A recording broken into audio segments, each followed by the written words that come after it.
انس بریانی صاحب کو، وہ تھوڑا مجھے بیان فرمے سے سلسلہ خیرآبادی دے اور آپ کی گزارشات تمہارے سامنے پیش کرے سے انہوں نے آمد تو پہلے نعرہ سنو جا نعرہ تکبیر، نعرہ رسالت، نعرہ تحقیق، نعرہ حیدری۔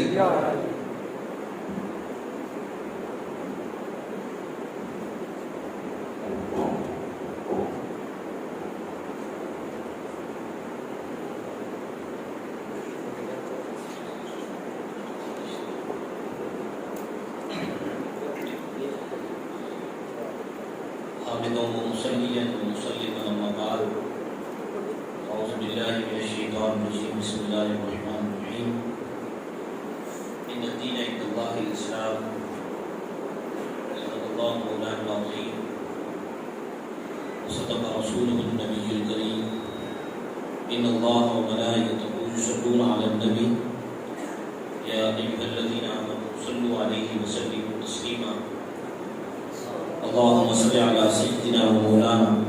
محمد معدن الجود والكرم وآله وبارك وسلم صلاة وسلاما عليك يا سيدي يا رسول الله صلى الله تعالى عليه وسلم۔ محترم المقام استاد محترم حضرت علامہ مولانا فتح اللہ ظفری صاحب آپ کے سامنے سلسلہ خیرآبادیات کے حوالے سے جامع بیان فرما رہے تھے۔ بس میں یہ چند باتیں عرض کر میں آپ کے سامنے حاضر ہوا ہوں، اور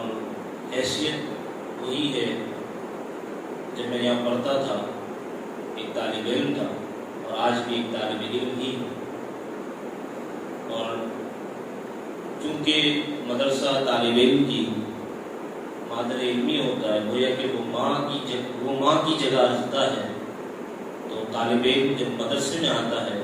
تو ایسا ہی ہوتا ہے جیسے کوئی ماں کے آغوش میں آ چکا ہے۔ اور یہی کچھ حال ان لوگوں کا ہوگا جو فاضلین یہاں سے جا چکے ہیں، جب وہ اس جامعہ کے ترجیبات کو دیکھتے ہوں گے اور یہاں آتے ہوں گے تو ان کے تصورات میں یہی کچھ ہوتا ہوگا کہ آج ہم اپنی ماں کے آغوش میں آ چکے ہیں۔ آج سے تقریباً کوئی 5 سال قبل 2016 میں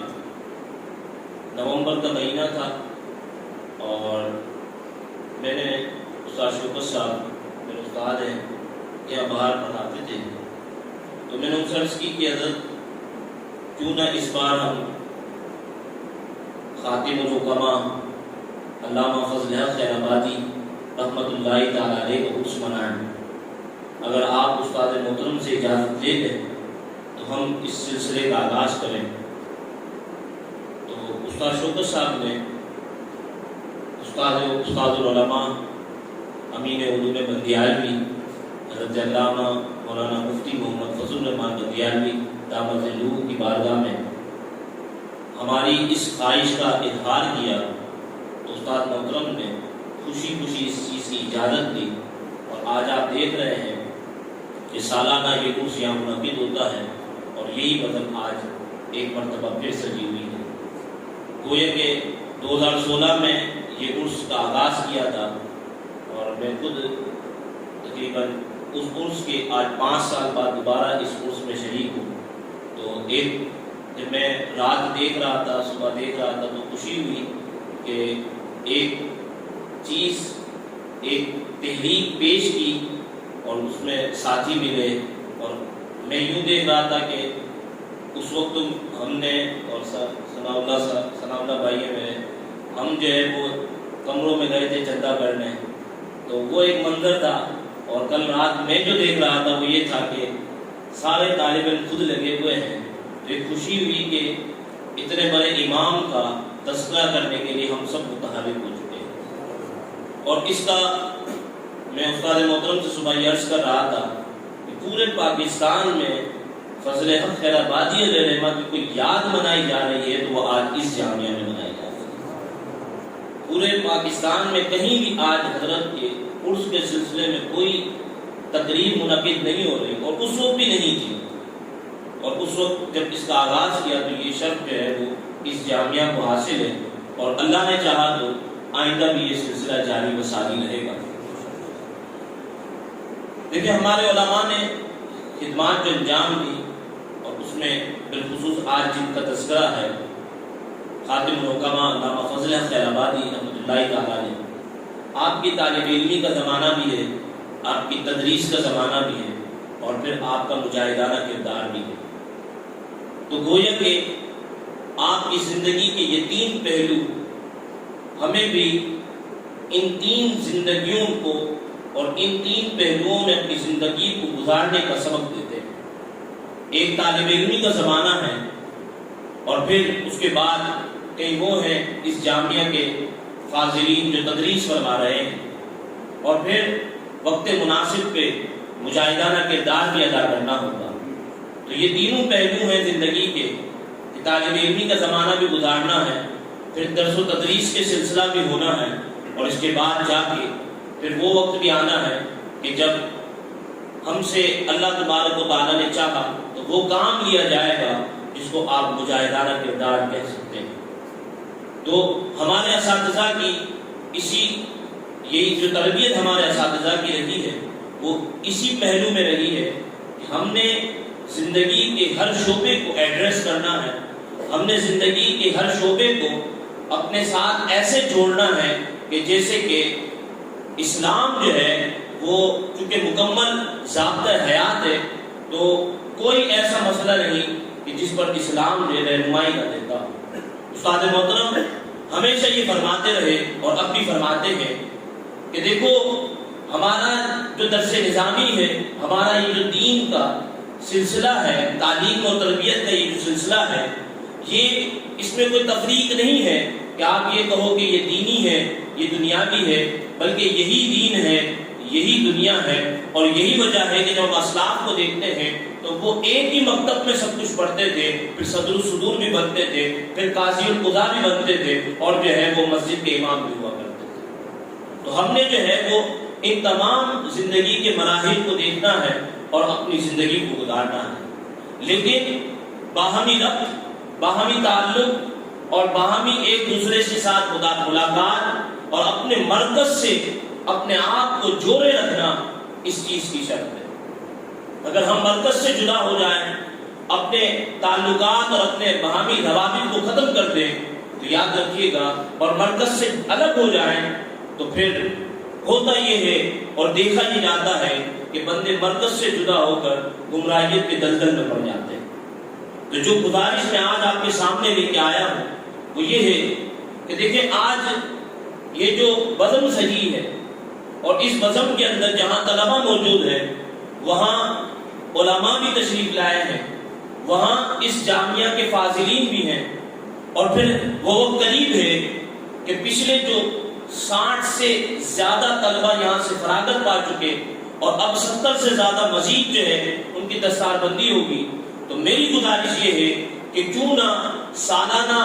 فضلاء کا اجتماع منعقد کیا جائے، جس میں پاکستان بھر میں اس مرکز کے جتنے طلبہ ہیں ان سب کو مدعو کیا جائے، اور پھر نئی سرے سے ذہن سازی کی جائے کہ آپ جس علاقے میں کام کر رہے ہیں، جس ایریا میں کام کر رہے ہیں، جو محلہ آپ کا ہے، آپ اس میں دین کی خدمت کر رہے ہیں، تو آپ جب فضلاء اجتماع میں تشریف لائیں گے تو آپ تبادلہ خیال کریں گے، اپنے حالات بتائیں گے، دوسرے کے حالات کو سنیں گے، تو اس سے ہوگا یہ کہ آپ جو ہیں وہ باہمی ربط میں رہیں گے، اور جب مرکز سے جڑے رہیں گے اور سالانہ جب یہاں تربیت کی جائے گی تو پھر اس کے اثرات مزید مرتب ہوں گے۔ تو میری یہ گزارش ہے، اور یہاں جو سینئر طلبہ ہیں مجھ سے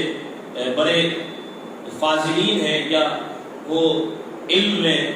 اساتین کا درجہ رکھتے ہیں، تو میری ان سے گزارش ہے کہ اس سلسلے کی طرف توجہ دی جائے، تاکہ ہر سال یہاں طلبہ کو جو یہاں سے فراغت پا کر دیگر جامعات میں تدریس فرما رہے ہیں ان کو جمع کیا جائے، استاد محترم کے ذریعے ان کی تربیت کی جائے، جو مسائل آ رہے ہیں استاد محترم سے اس کا تذکرہ کیا جائے، اور اس کی شرعی رہنمائی، اخلاقی رہنمائی اور معاشرتی رہنمائی استاد محترم سے لی جائے، اور پھر جو فضلا آپس میں جمع ہوں گے وہ آپس میں جب ملاقات کریں گے اور آپس میں اپنے حال احوال ایک دوسرے سے ذکر کریں گے تو اس کے اثرات جو ہے وہ مثبت ہوں گے. اور پھر جو حالات اس فتنوں کے ہیں تو فتنوں کے زمانے میں ہمیں ایک نظریات کے ایک اصول کی طرف آنا ہوگا, ایک ایسے جو ہے وہ قانون کو مرتب کرنا ہوگا کہ جس میں یہاں کے تمام فضلاء جو ہے وہ اعتماد کرے اور تمام فضلاء جو ہے وہ اس کو جو ہے وہ اپنا آئین تصور کرے کہ آئندہ اگر کوئی تنازع کھڑا ہوتا ہے, آئندہ اگر کوئی اختلاف کھڑا ہوتا ہے, آئندہ کوئی مخالفت کی جاتی ہے تو وہ اس آئین کے ساتھ جڑے رہے جو یہاں سے پیش کیا جائے, اس قانون کے ساتھ اپنے آپ کو جوڑے رکھے جو یہاں سے پیش کیا جائے. اس کے نتائج اور ثمرات جو حاصل ہوں گے وہ متعدد ہوں گے. نعرہ تکبیر, نعرہ رسالت, نعرہ تحقیق, نعرہ حیدری. علماء اہل سنت, علماء اہل سنت, امام اہل سنت امام فضل حق خیر آبادی, فیضان خیر آبادی, فیضان خیر آبادی جاری رہے گا, فیضان خیر آبادی جاری رہے گا, فیضان خیر آبادی جاری رہے گا, سلسلہ خیر آبادی جاری رہے گا.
تو میں یہ عرض کر رہا تھا کہ میں یہ آپ حضرات سے یہ عرض کر رہا تھا اور یہاں پہ اس مدرسے سے جو خارج ہونے والے فضلاء کرام ہیں وہ بھی تشریف فرما ہیں اور جو آئندہ حاضرین ہوں گے وہ بھی موجود ہیں. تو میری گزارش یہ تھی کہ فضلاء اجتماع سالانہ منعقد کیا جائے یا اسی اس خیر آبادی کو فضلاء اجتماع کی صورت کی جائے تاکہ ہم مرکز سے جڑے رہیں اور پاکستان بھر میں جتنے طلباء یہاں سے پڑھ کر گئے اور کام کر رہے ہیں ان سب کو جمع کیا جائے اور ان کی اثر نو تربیت کی جائے تاکہ ہم مرکز سے بھی جڑے رہیں اور پھر اس کے تعدیر نتائج جو حاصل ہوتے ہیں وہ بھی ہمیں حاصل ہو. ایک بات اور میں آپ کے سامنے عرض کر دوں, الحمدللہ اس جامعہ سے جہاں درس و تدریس کی خدمات دی جا رہی ہیں اس جامعہ میں اور طلباء پڑھ رہے ہیں, وہیں کتب و رسائل کے اجرا کا سلسلہ بھی ہوتا ہے. یعنی یہاں کے طلباء کاوش کرتے ہیں, کوشش کرتے ہیں اور مختلف جگہوں سے, مختلف علاقوں سے, مختلف مطابع سے, کتب خانوں سے کتابیں بھی شائع کرواتے ہیں. تو ان میں کچھ کتابیں شائع ہوئی ہیں وہ آپ یہاں سے حاصل کر سکتے ہیں. ایک لوامع البینات امام فخر الدین رازی رحمہ اللہ کی ہے جو اسماء باری تعالیٰ, صفات باری تعالیٰ اور کلامی ابحاث پر مشتمل ہے. اس کے ساتھ ایک کتاب ہے النبوات وما یتعلق بہا, امام فخر الدین رازی رحمہ اللہ کی. یہ وہ کتب ہیں جو استاد محترم کی ارشاد پر شائع کی جاتی ہیں اور اس کے اندر کلامی مباحث وہ ہوتے ہیں کہ جو طلباء کے پڑھنے کے ساتھ تعلق رکھتی ہیں. اور اس کے ساتھ ایک فیصل التفریقہ بین الاسلام والزندقہ, یہ کتاب وہ ہے جو امام غزالی کی ہے, اصول تکفیر, اقسام تکفیر, مباحث تکفیر کے حوالے سے وہ بھی شائع کی گئی ہے, تو اس سے بھی حاصل کیا جا سکتا ہے. اور ہم نے چونکہ استاد محترم جب کراچی تشریف لائے تھے, استاد محترم کا پہلا سفر تھا کراچی کا, اور ہمیں استاد محترم کا کیونکہ کراچی میں حضرت جب پہلی مرتبہ تشریف لائے تو وہاں پہلے سے حضرت کا کوئی اتنا تعارف نہیں تھا، تو اس سلسلے میں ہم نے مختصر کاوش کی اور حضرت کا ایک تعارف شائع کیا۔ تو میری ساتھیوں سے گزارش ہے کہ یہاں علماء کو پیش کیا جائے، اس میں جامعہ منظور اسلام کا بھی تعارف ہے، استاد محترم حضرت علامہ ابوالفیض مفتی محمد فضل الرحمان بندیالوی داماد ذلوح کا تعارف ہے، بندیالوی نصاب بھی اس کے اندر درج ہے، اور پچھلے جو 2013 میں جو فاضلین یہاں سے فراغت پائی تھی جنہوں نے، ان کی جو لسٹ ہے وہ بھی اس کے اندر شامل کی گئی، اور امید ہے کہ آئندہ اس کتاب کو، یہ تو مختصر رسالہ تھا، اس کو مجلد انداز میں، ضخیم انداز میں کافی اور چیزوں کو اس کے اندر شامل کر کے اس کو دوبارہ شائع کیا جائے گا۔ آپ تمام حضرات سے جو میرے ہم مکتب ساتھی ہیں ان سے گزارش ہے کہ آپ حضرات خود بھی تحریری کام میں تعاون کریں، یہ جو کتابیں شائع ہوتی ہیں اس کو خریدیں بھی، اور ساتھ ساتھ جو جامعہ منظور اسلام کا تعارف ہے وہ بھی لوگوں کو پیش کریں، تاکہ یہ جو مرکز ہے جس کے بارے میں استاد محترم نے پہلے ارشاد فرمایا کہ یہ خیر آبادی بندیالوی مرکز ہے، کہ آج اگر کہیں خیر آبادی نصاب پڑھایا جاتا ہے تو وہ یہ جامعہ ہے، بندیالوی نصاب جہاں پڑھایا جاتا ہے تو وہ یہ جامعہ ہے۔ تو اللہ تبارک و تعالیٰ سے، اللہ تبارک و تعالیٰ کی بارگاہ میں دعا ہے کہ اللہ تبارک و تعالیٰ اس جامعہ کو دن کی 11ویں رات 12ویں ترقی عطا